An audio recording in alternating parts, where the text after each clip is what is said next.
ìràwọ̀ ayọ̀ láti máa yọ wá fẹ́ni tí jí ń gbé. Kò sí ìjì tí ó lè bòdì dán rẹ̀. Jésù ti gbà àwọn tó ti sọnù. Fún mi Bíbélì, ròyìn mímọ́ dídán. Mọ́lẹ̀ rẹ̀ yóò tọ́ mi lọ́nà tòrò. Ẹ̀kọ́ ìlérí òfin ìfẹ́ papọ̀. Kóru tó kọjá sọ́jà ìnípẹ̀kun. A kí yín káàbọ̀ sí ètò yín, ètò wa jẹ́ kí Bíbélì sọ̀rọ̀. Ètò yìí a máa wáyé láti ọwọ́ ìjọ Krístì tó wà ní Oǹdó àti ìjọ Krístì níbi gbogbo. Orúkọ mi ni Fasonu Victor, ajíhìnrere Krístì. A dúpẹ́ lọ́wọ́ Ọlọ́run ẹlẹ́dàá wa fún oore ọ̀fẹ́ aláìlẹ́gbẹ́ èyí tí a rí gbà tọ̀dọ̀ Ọlọ́run wa láti wà láyé, láti wà láàyè, láti jẹ́ ọ̀kan nínú àwọn alààyè lónìí. Ògo, ọlá, agbára àti ìyìn fún Ọlọ́run ẹlẹ́dàá wa. Ẹ jẹ́ ká gbàdúrà.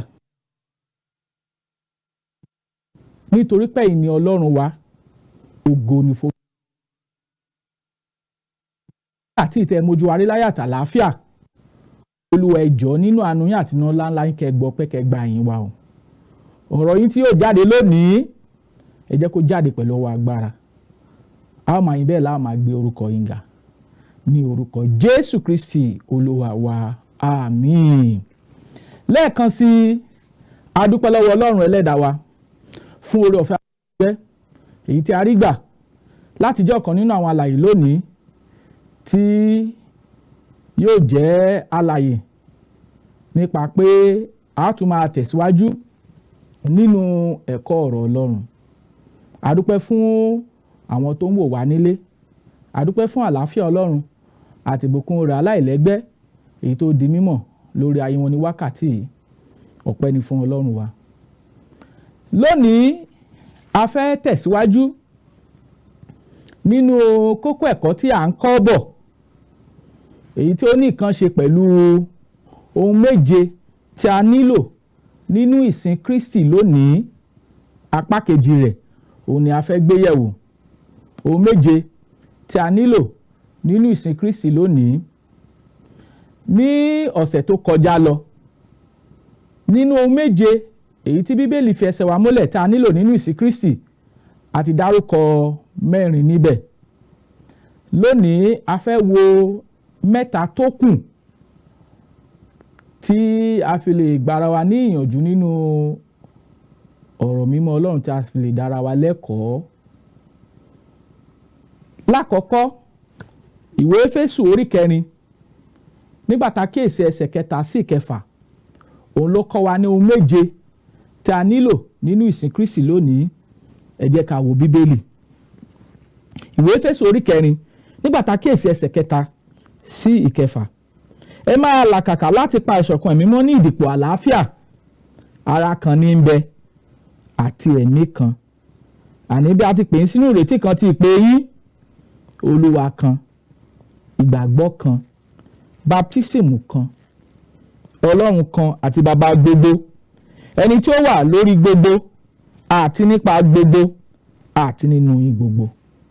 Àwọn méje tí a nílò nínú ìsìn Krístì, gẹ́gẹ́ bí a ti sọ ṣáájú, a ti dá wa lẹ́kọ̀ọ́ ní ọ̀sẹ̀ tí ó kọjá lọ nípa ohun mẹ́rin nínú wọn. A ti sọ̀rọ̀ nípa ara kan ní ń bẹ. A ti ṣàlàyé ohun tí Bíbélì pè ní ara Krístì tí ń ṣe ìjọ. Èkejì, a ti ṣàlàyé nípa ẹ̀mí kan tí ń ṣe ẹ̀mí mímọ́ Ọlọ́run kan. Ẹ̀mí mímọ́ Ọlọ́run tí ń gbé nínú Pétérù tó ń ṣiṣẹ́ láàárín àwọn Júù. Ẹ̀mí Ọlọ́run kan náà ló ń gbé nínú Pọ́ọ̀lù tí ń ṣiṣẹ́ láàárín àwọn kèfèrí. Wọn ò sì ṣe ohun tó yàtọ̀ sí ara wọn. Ìkẹta, a sọ̀rọ̀ nípa ìrètí kan nínú èyí tí a pe gbogbo àwọn onígbàgbọ́ sí. A dẹ̀ sọ̀rọ̀ nípa ìbáptísìmù kan. Lónìí a fẹ́ sọ̀rọ̀ nípa ohun mẹ́ta tó kù a ó wá bẹ̀rẹ̀ pẹ̀lú ìgbàgbọ́ kan. Àwọn tó ń wò wá nílé, ohun tá à ń gbéyàwó ni pé ohun méje tí a nílò nínú ìsìn Kristi lónìí. A ti sọ̀rọ̀ nípa ara kan, ẹ̀mí kan, ìrètí kan àti baptismu kan. Lónìí a fẹ́ tẹ̀síwájú nípa wíwo mẹ́ta tó kù. Àkọ́kọ́ ni ìgbàgbọ́ kan. Gẹ́gẹ́ bí wọ́n ta rí ní ìwé Éfésù nígbà tá a kíyèsí orí 4, nígbà tá a wo ẹsẹ̀ 5, ó sọ fún wa níbẹ̀ pé ìgbàgbọ́ kan.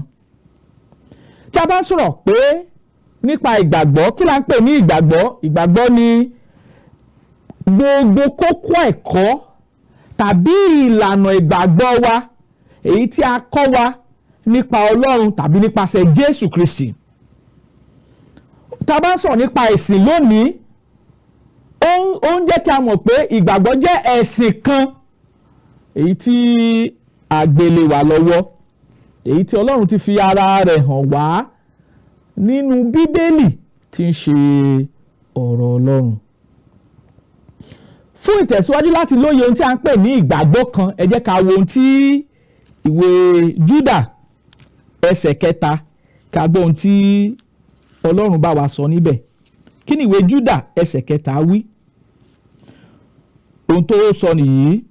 Ó ní, olùfẹ́, nígbà tí mo fi àìsinmi kọ̀wé sí yín ní ti ìgbàgbọ́, ní ti ìgbàlà tí ń ṣe ti ìgbàgbọ́ tí ń ṣe ti gbogbo ènìyàn, n kò gbọdọ̀ ṣaláì má kọ̀wé sí yín kí n sì gbà yín ní ìyànjú láti máa jà gidigidi fún ìgbàgbọ́ tí a ti fi lé àwọn ènìyàn mímọ́ lọ́wọ́ lẹ́ẹ̀kan ṣoṣo. Ẹsẹ̀ Bíbélì yìí jẹ́ kí a mọ̀ pé ìgbàgbọ́ Krístì, gbígbàgbọ́ nínú Krístì àti nínú ìlànà ẹ̀kọ́ tí Krístì fi lélẹ̀ fún wa ẹyọ kan ni. Ẹsẹ̀ Bíbélì ìwé Júdà ẹsẹ̀ 3 sọ fún wa pé a ti fi ìgbàgbọ́ lé wa lọ́wọ́ lẹ́ẹ̀kan ṣoṣo. Ìgbàgbọ́ tí a ń sọ yìí tí ń ṣe ìlànà tàbí ìsìn Krístì ẹyọ kan ni.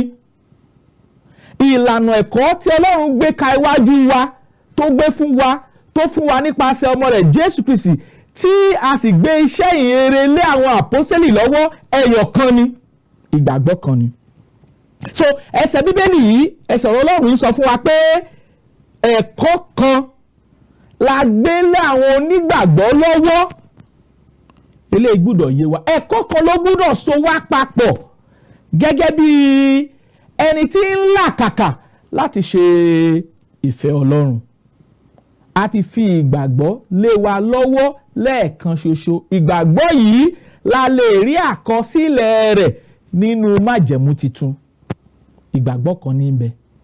Tí a bá wọnú ayé lónìí, a ó bira wa ní ìbéèrè, ǹjẹ́ ìgbàgbọ́ kan ló wà nínú ayé bí?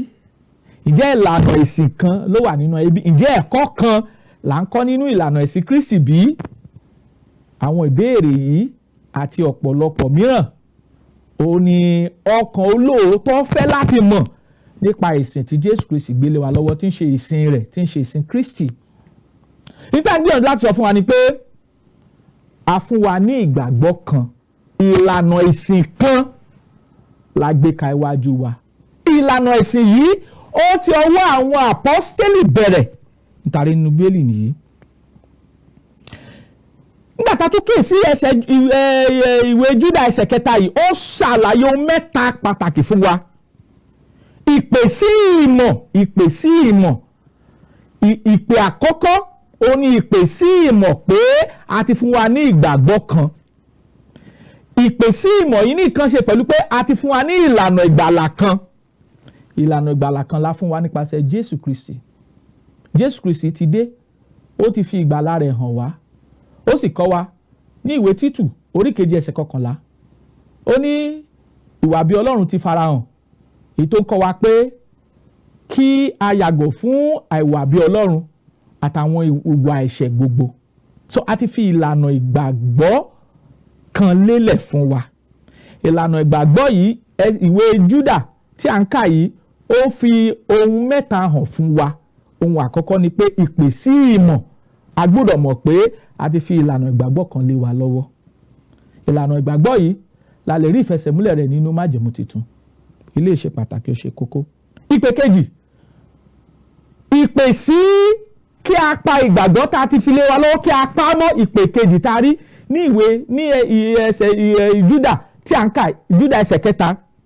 Ìpè pé ìgbàgbọ́ tá a ti fi lé wa lọ́wọ́ yìí a gbọ́dọ̀ jà gidigidi fún, tí a ti fi lé àwọn ènìyàn mímọ́ lọ́wọ́ lẹ́ẹ̀kan ṣoṣo. Ìpè yìí a gbọ́dọ̀ pa á mọ́. Ìpè fún ìpamọ́ ìgbàgbọ́ kan tá a ti fi lé wa lọ́wọ́. Ìgbàgbọ́ Krístì tá a fi lé wa lọ́wọ́, èyí tá a rí ní ìwé Tímótì kejì orí 1 ẹsẹ̀ 13 sí 14, àti ẹ̀kọ́ Krístì tá a ti fi kọ́ wa a gbọ́dọ̀ pa á mọ́. Ìpè ìkẹta, ìpè pé kí a bójútó ìgbàgbọ́ tá a fi lé wa lọ́wọ́, kí a bójútó, àwọn olóyìnbó á sọ pé defend, kí a bójútó kóhun kan, kí ẹ̀kọ́ èké kan kó má ṣe ba ìgbàgbọ́ náà tá a ti fi lé wa lọ́wọ́, kí má ṣe bà á jẹ́. So a ti fi ìgbàgbọ́ kan lé wa lọ́wọ́. Nígbà tá a kíyèsí Pétérù kejì orí 1 ẹsẹ̀ 3, kí ni Olúwa wí? Pétérù kejì orí 1 ẹsẹ̀ 3, kí ni Olúwa wí? Ẹ wo ẹgbọ́n tí ọ̀rọ̀ Ọlọ́run sọ. Ó ní bí agbára rẹ̀, bí Ọlọ́run ti fún wa ní ohun gbogbo tí ń ṣe ti ìyè àti ìwà bí Ọlọ́run, nípa ìmọ̀ ẹni tí ó pè wá nípa ògo àti ọlá ńlá rẹ̀. Gbogbo ohun tó yẹ ká mọ̀ nípa ìgbàgbọ́ Krístì, òun ni àwọn àpọ́sẹ́lì rẹ̀, àwọn àpọ́sẹ́lì Krístì ló ń sọ pé a ti fi lé wọn lọ́wọ́. Gbogbo ohun tó nìkan ṣe pẹ̀lú ìyè àti ìwà bí Ọlọ́run a ti fi lé àwọn àpọ́sẹ́lì lọ́wọ́. Àwọn àpọ́sẹ́lì pàápàá wọ́n sì fi lé ìjọ àkọ́kọ́ lọ́wọ́. Nípa ìfisílẹ̀ ìgbàgbọ́ yìí, òun ni àwa ń jàǹfààní rẹ̀ nínú ẹ̀kọ́ ọ̀rọ̀ Ọlọ́run lónìí. Gbogbo tó yẹ ká mọ̀ nípa ìyè àti ìwà bí Ọlọ́run láti fi lé àwọn àpọ́sẹ́lì rẹ̀ lọ́wọ́ lẹ́ẹ̀kan ṣoṣo. À ń sọ̀rọ̀ nípa ìgbàgbọ́ kan. Àwọn àpọ́sẹ́lì Jésù, Pétérù sì sọ fún wa pé gbogbo ohun tó nìkan ṣe pẹ̀lú ìwà bí Ọlọ́run àti ìyè láti fi lé wọn lọ́wọ́. Gbogbo rẹ̀ ló sì ní àkọsílẹ̀ fún wa lónìí pé a ti fi ìyè, ìwà bí Ọlọ́run àti gbogbo ẹ̀kọ́ tó yẹ ká mọ̀ nípa Krístì àti kọ́ wa. Òun sì ní ṣe ìgbàgbọ́ kan. Àti kọ́ wa ní ètò ìgbàlà Ọlọ́run gẹ́gẹ́ bí ohun tá a rí nínú Bíbélì. Bí ẹnikẹ́ni bá fẹ́ dẹni ìgbàlà nínú Krístì, ó gbọ́dọ̀ gbé ìgbésẹ̀ 5. Ó gbọ́dọ̀ gbọ́ ọ̀rọ̀ Ọlọ́run, ó gbọ́dọ̀ gba ọ̀rọ̀ Ọlọ́run gbọ́, ó gbọ́dọ̀ ronúkúwàdà, ó gbọ́dọ̀ fẹnu ara rẹ̀ jẹ́wọ́ ìgbàgbọ́ pé Jésù Kristi ọmọ Ọlọ́run ní í ṣe, a sì gbọ́dọ̀ ṣe ìrìbọmi fún nínú omi fún ìmúkúrò ẹ̀ṣẹ̀ gẹ́gẹ́ bí ohun tá a rí ní Ìṣe Àpọ́sítélì orí 2 ẹsẹ̀ 42 tí ó sọ fún wa pé Pétérù sì wí fún wọn pé ẹ ronúkúwàdà kí a sì baptisi olúkúlùkù ní orúkọ Jésù Kristi fún ìdáríjì ẹ̀ṣẹ̀ yín, ẹ̀yin ó sì gba ẹ̀bùn ẹ̀mí mímọ́. Ìgbàgbọ́ kan tá a ti fi hàn, a ti fi ìlànà ìgbàlà hàn wá nípasẹ̀ Jésù, a ti fi ìlànà ẹ̀kọ́ tá a gbọ́dọ̀ dó nínú rẹ̀ hàn wá. Jòhánù kejì ẹsẹ̀ 9, ó ní ẹni tó bá rú òfin tí kò sì dó nínú ẹ̀kọ́ Krístì kò gba Ọlọ́run. Ẹni tó bá dó nínú ẹ̀kọ́, òun ni ó gba bàbá àti ọmọ. Ẹ̀kọ́ tá a gbọ́dọ̀ máa kọ́ tá a fi di ẹni ìgbàlà lẹ́kùnrẹ́rẹ́ níwájú Kristi lọ́jọ́ wọn ni lọ́jọ́ náà àti fi lé wa lọ́wọ́. Nípa ẹ̀kọ́ nípa ìjọ ńkọ́, a ti kọ́ wa bí ìjọ ṣe bẹ̀rẹ̀, a kọ́ wa bí wọ́n ṣe tẹ̀síwájú, a kọ́ wa bí wọ́n ti lọ káàkiri, a kọ́ wa bí wọ́n ti ń ṣe ohun gbogbo. A kọ́ wa pé a ti gbé ìjọ Ọlọ́run kalẹ̀, a ti gbé ìjọ Jésù Kristi kalẹ̀. Ọlọ́run fẹ́ ká tún gbé òmíràn kalẹ̀. Ìgbàgbọ́ kan nìyẹn. A sì kọ́ wa pé à ń pèsè ilé ológo fún wa. Èyí tá a rí nínú ìwé Jòhánù orí 14 ẹsẹ̀ 1 sí 3. Jésù sọ fún wọn pé ẹ má ṣe jẹ́ kí ọkàn yín kó dàrú, ẹ gba Ọlọ́run gbọ́ kí ẹ sì gbà mí gbọ́ pẹ̀lú. Nínú ilé bàbá mi ọ̀pọ̀lọpọ̀ ibùgbé ló wà níbẹ̀. Ó ní tí kì bá rí bẹ́ẹ̀ mi kì bá ti sọ fún. Ó lẹ́mi lọ pèsè àyè sílẹ̀ fún yín pé níbi tí òun bá wà làwa yóò wà pẹ̀lú. Àti kọ́ wa nípa ilé ológo èyí tí à ń lọ. Àti kọ́ wa nínú Bíbélì nínú ọ̀rọ̀ rẹ̀. Ìgbàgbọ́ kan nìyí. A sì ti kọ́ wa bá wọ́n ṣe jọ́sìn sí Ọlọ́run tí ìsìn wa yóò ṣe ìtẹ́wọ́gbà lábẹ́ ìsìn májẹ̀mú titun. Ìsìn májẹ̀mú láéláé ó yàtọ̀ sí ìsìn májẹ̀mú titun. Àti kọ́ wa ohun tá ó ṣe nínú ìsìn wa sí Ọlọ́run lábẹ́ ìsìn májẹ̀mú titun tiwa ni pé kí a tẹ̀lé ìlànà èyí tí Ọlọ́run ti kọ́ wa.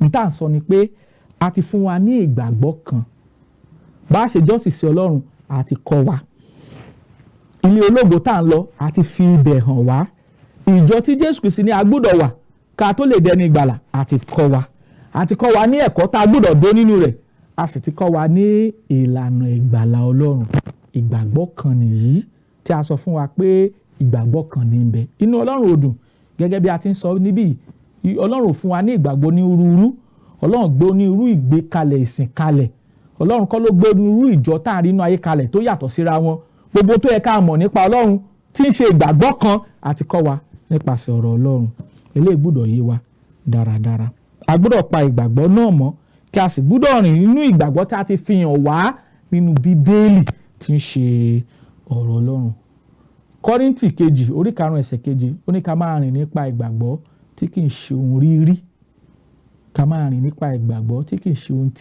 tí a rí àti gbogbo tá a gbọ́dọ̀ máa tẹ̀lé ìlànà tá a gbọ́dọ̀ tẹ̀lé nípa ìyè àti ìwà bí Ọlọ́run òun láti fi hàn wá nípasẹ̀ Jésù Kristi so ìgbàgbọ́ kan a ti fi hàn Ọlọ́run sì ní ká jà gidigidi fún ìgbàgbọ́ náà tá a ti fi lé àwọn ènìyàn lọ́wọ́ àti fi ìgbàgbọ́ ilé àwọn ènìyàn lọ́wọ́ láti ìrandíran títí di àkókò yìí láti fi ìgbàgbọ́ kan ṣoṣo àti fi lé àwọn ènìyàn lọ́wọ́ Ọlọ́run sì fẹ́ kí a dó nínú ìgbàgbọ́ náà èyí tá a rí nínú Bíbélì ìgbàgbọ́ kan ní ń bẹ gẹ́gẹ́ bí a ti rí nínú ọ̀rọ̀ Ọlọ́run nígbà tá a kíyèsí ìkẹfà nínú ohun méje tí a nílò nínú ìsìn Krístì ó ní Olúwa kan tá bá kíyèsí ìwé Éfésù orí 4 ẹsẹ̀ 5 ó ní Olúwa kan a kíyèsí pé Jésù Kristi òun ló ní gbogbo àṣẹ nínú ìsìn lónìí Jésù ní Olúwa náà tí a sọ pé Olúwa kan ní ń bẹ tá a bá wọnú ìsìn lónìí ọ̀pọ̀lọpọ̀ olúwa la ní bọ́n tá a bá kíyèsí ọ̀rọ̀ Ọlọ́run Jésù Kristi ní Olúwa òun la láṣẹ òun lọ́lọ́run ti gbé àṣẹ lé lọ́wọ́ tá a bá kíyèsí ìwé Mátíù orí 28 tá a bá wo ẹsẹ̀ 18 ní ìgbà tí Jésù Kristi jíǹde kúrò nínú òkú ó wá sì sọ fún wọn pé gbogbo agbára lọ́run àti láyé àti fi fún mi kí ló túmọ̀ sí pé a ti fi agbára fún Kristi ní ọ̀run àti ní ayé àti sọ ọ́ di Olúwa nígbà tí Pétérù máa wàásù rẹ̀ ìwàásù àkọ́kọ́ ní ọjọ́ Pẹ́tíkọ́sì nígbà tá a kíyèsí iṣẹ́ àpọ́sítélì orí 2 nígbà tá a wo ẹsẹ̀ 38 36 Pétérù sọ pé ó ní jẹ́ kí ilé Ísírẹ́lì kí ó mọ̀ dájú pé Jésù náà tẹ̀yìn kàn mọ́ àgbélébú àti fi jẹ Olúwa àti Kristi ẹ wo ọ̀rọ̀ náà Jésù ni Olúwa òun ni Olúwa àwọn Kírísítẹ́nì òun ni ẹni náà tá a gbé ìlànà ìsìn lé lọ́wọ́ tó sì gbé ìlànà ìsìn kalẹ̀ fún wa ọ̀pọ̀lọpọ̀ ló ń ṣe ohun tó wù wọ́n nínú ẹ̀sìn Kristi lónìí tí wọn ò tẹ̀lé àṣẹ àti ìlànà tí Olúwa ti gbé kalẹ̀ ṣùgbọ́n Ọlọ́run fẹ́ ká mọ̀ pé ohun méje tó ní láti mú wa tí a nílò nínú ìsìn Kristi ò ní pé Olúwa kan ní ń bẹ tí ń ṣe Jésù Kristi. tá a bá padà sí ìwé Mátíù orí 28 tá a bá wo ẹsẹ̀ 18 a sọ fún wa níbẹ̀ pé gbogbo agbára tá a bá ń sọ̀rọ̀ nípa gbogbo agbára kí ló túmọ̀ sí agbára láti gbé òfin kalẹ̀ ó bẹ lọ́wọ́ Kristi Kristi ló gbé òfin ìjọ májẹ̀mú titun kalẹ̀ Jésù Kristi ló gbé òfin májẹ̀mú titun kalẹ̀ èyí tí a lè rí ní ìwé Jákọ́bù orí 4 ẹsẹ̀ 12 òun ló gbé òfin májẹ̀mú titun kalẹ̀ ìlànà ẹ̀kọ́ tó fẹ́ kí a tẹ̀lé tó fẹ́ kí a kọ́ bí òfin ẹ̀kọ́ ọ̀rọ̀ ìgbaniníyànjú òun ni Jésù Kristi gbé kalẹ̀ so Jésù Kristi ni olófin òun ló gbé òfin ìsìn májẹ̀mú titun kalẹ̀ Jésù Kristi ló lágbára láti ṣe ìdájọ́ òun ló lágbára láti ṣèdájọ́ àwọn olóyìnbó á ní executive powers nípa ìsìn Kristi Jésù Kristi ló lágbára láti ṣòfin, òun sì ló lágbára láti ṣe ìdájọ́. Gẹ́gẹ́ bí a ti rí ní orílẹ̀-èdè lónìí pé ìlànà agbára mẹ́ta ló wà. A rí ti ààrẹ, a rí ti àwọn adájọ́, a sì rí tàwọn aṣòfin. Ṣùgbọ́n nípa ìsìn Kristi, Jésù Kristi òun láṣòfin. Jésù Kristi ni ẹni tí yóò gbé ìdájọ́ kalẹ̀, tá a mú ìdájọ́ lò. Jésù Kristi òun náà sì ni onídàájọ́. A sọ fún wa nínú ìwé Jòhánù orí 5 nígbà tá a kíyèsí ẹsẹ̀ 22, a sọ fún wa níbẹ̀ pé a ti fi ìdájọ́ ohun gbogbo lé ọmọ lọ́wọ́. Ìwé Jòhánù orí 5 ẹsẹ̀ 22 ló kọ́ wa bẹ́ẹ̀. A sọ fún wa pé Jésù Kristi ló lè mú ìdájọ́ ṣẹ. Ìwé Jòhánù orí 5 ẹsẹ̀ 23. Ìta ń gbìyànjú láti sọ ni pé Jésù Kristi ó ní aláṣẹ ìsìn májẹ̀mú titun. Nígbà tí Bíbélì sọ fún wa pé Olúwa kan ní ń bẹ, ta ni Olúwa náà? Jésù Kristi ni. Eléyìí gbọ́dọ̀ yé wa, a sì gbọ́dọ̀ ní òye rẹ̀. A ti dárúkọ ohun 6 èyí tí a sọ pé a nílò nínú ìsìn Kristi. A sọ fún wa pé ara kan ní ń bẹ, a sọ fún wa pé ẹ̀mí kan ní ń bẹ, a sọ fún wa pé ìrètí kan ní ń bẹ, a ní baptism kan, a ní ìgbàgbọ́ kan, a ti sọ pé Olúwa kan ní ń bẹ. Èyí tó kẹ́yìn nínú ohun méje tí a nílò ó ní Ọlọ́run kan. A tilẹ̀ rí pé awuyewuye wà nípa ẹ̀kọ́ pé nípa táwọn olóyìnbó ń pè ní Trinity, Ọlọ́run mẹ́ta lọ́kan. Ṣùgbọ́n kí ni Bíbélì sọ?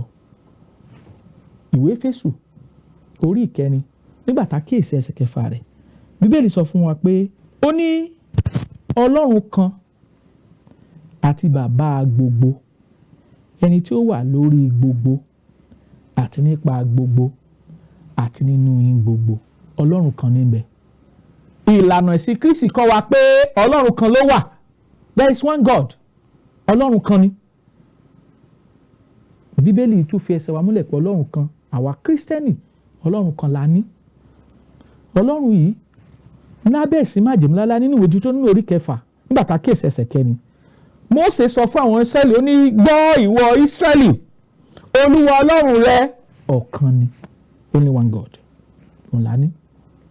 Nígbà tá a kíyèsí Kọ́ríńtì kìíní orí 9 nígbà tá a wo ẹsẹ̀ 6 rẹ̀, a tún kọ́ wa níbẹ̀ pé ẹgbọ́n tí ọ̀rọ̀ Ọlọ́run sọ. Kọ́ríńtì kìíní orí 9 nígbà tá a wo ẹsẹ̀ 6 rẹ̀, kí ni Olúwa wí? Nígbà tá a kíyèsí ẹsẹ̀ 6, ẹgbọ́n tó Ọlọ́run sọ. Ó ní ṣùgbọ́n fún àwa Ọlọ́run kan ní ń bẹ, bàbá lọ́wọ́ ẹni tó ohun gbogbo ti wá àti ẹni tí gbogbo wà ní àṣẹ, àti Olúwa kan ṣoṣo Jésù Kristi, nípa ẹni tí ohun gbogbo wà àti àwa nípasẹ̀ rẹ̀. Gbogbo ìlànà ẹ̀kọ́ tá a kọ́ wa látàbẹ́ májẹ̀mú láéláé tí tó fi dórí májẹ̀mú titun, ó ń kọ́ wa pé Ọlọ́run kan ló wà, Ọlọ́run kan ní ń bẹ. Eléyìí sì gbọ́dọ̀ yé wa. A sì gbọ́dọ̀ tún lóye pé Ọlọ́run wa nínú àánú rẹ̀ ó fi ara rẹ̀ hàn ní ìlànà ohun mẹ́ta. Ó fi ara rẹ̀ hàn gẹ́gẹ́ bí bàbá, ó fi ara rẹ̀ hàn gẹ́gẹ́ bí ọmọ, ó sì fi ara rẹ̀ hàn gẹ́gẹ́ bí ẹ̀mí mímọ́. Ìkan sì ni wọ́n, wọn kì í ṣe mẹ́ta. Ìkan ni, a ò pín wọn rí, ẹyọ kan ni. Ó fi ara rẹ̀ hàn gẹ́gẹ́ bí bàbá, ó fi ara rẹ̀ hàn gẹ́gẹ́ bí ọmọ tí ń ṣe Jésù Kristi, ó sì fi ara rẹ̀ hàn gẹ́gẹ́ bí ẹ̀mí mímọ́. Ẹ̀yin ènìyàn wa tí ẹ̀ ń wò wá nílé, ohun méje tọ́lọ́run fẹ́ kí a mọ̀, kí a gbàgbọ́, kí a tó lè tẹ̀síwájú nínú ìsìn wa sí Ọlọ́run, tí ìsìn wa yóò sì mú wa dé èbúté ògo lọ́dọ̀ Ọlọ́run ẹlẹ́dàá wa. Ara kan, ẹ̀mí kan, ìrètí kan, ìbáptísìmù kan, ìgbàgbọ́ kan, Olúwa kan àti Ọlọ́run kan.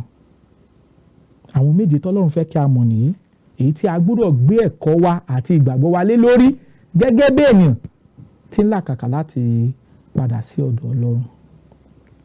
A gbọ́dọ̀ dúró lórí ọ̀rọ̀ Ọlọ́run yìí.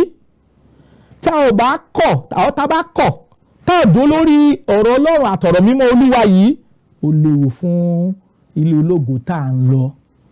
Pàtàkì jùlọ ọ̀pọ̀lọpọ̀ onígbàgbọ́ ló gbàgbọ́ pé ẹ̀mí Ọlọ́run kan ní ńbẹ̀, ló gbàgbọ́ pé ìrètí kan ní ńbẹ̀, ló gbàgbọ́ pé ìgbàgbọ́ kan ní ńbẹ̀, wọn ò gbàgbọ́ pé ara kan ní ńbẹ̀, ìjọ kan ní ńbẹ̀. A sì sọ fún wa ní ìwé Éfésù orí 4 kíyèsí ẹsẹ̀ 4 sísàlẹ̀ pé ìjọ kan ní ńbẹ̀, ìjọ kan ni Jésù Kristi gbé kalẹ̀. Kò gbé onírú ìjọ kalẹ̀, onírú tá a rí inú ayé lónìí kì í ṣe ọwọ́ Jésù Kristi ló ti wá, ọwọ́ èṣù ni àwọn ìgbékalẹ̀ yìí ti wá. Eléyìí gbọ́dọ̀ yé wa gẹ́gẹ́ bí àwọn ènìyàn ti ń fẹ́ láti máa sìn Ọlọ́run lẹ́mìí àti ní òtítọ́. A gbọ́dọ̀ dó lórí ọ̀rọ̀ Ọlọ́run. Àwọn méje tá a gbọ́dọ̀ dó nínú rẹ̀ nìyí kí a tó lè máa tẹ̀síwájú nínú ìsìwàsí Ọlọ́run. Ìwé Jòhánù orí 8 nígbà tá a kí ẹsẹ̀ 2 ó ní ìwọ yóò mọ òtítọ́, òtítọ́ yóò sì sọ ọ́ di òmìnira. Ẹ̀yin ènìyàn wa nílé, àwọn méje tí a nílò nínú ìsìn Krístì láti sọ fún wa yìí, ara kan ní ńbẹ̀ tí ń ṣe ìjọ kan tí Jésù Kristi Olúwa wa gbé kalẹ̀. Ìjọ yìí gẹ́gẹ́ bí àsọtẹ́lẹ̀ tàrí ní ìṣe àpọ́sítélì orí 1 ẹsẹ̀ 8, ìjọ yìí ló lọ láti Jerúsálẹ́mù, ló lọ sí Jùdíà, ló lọ sí Samaria, ló sì lọ sí gbogbo ìpele ayé gbogbo. Ẹyọ kan ni ó ń tàn káàkiri, a sì lòdì, àwọn àpọ́sítélì Kristi sì lòdì sí ìyapa ẹ̀sìn èyí tó gbajúgbajà nínú ayé lónìí. Jẹ́ ká padà sínú Bíbélì, sínú ọ̀rọ̀ Ọlọ́run.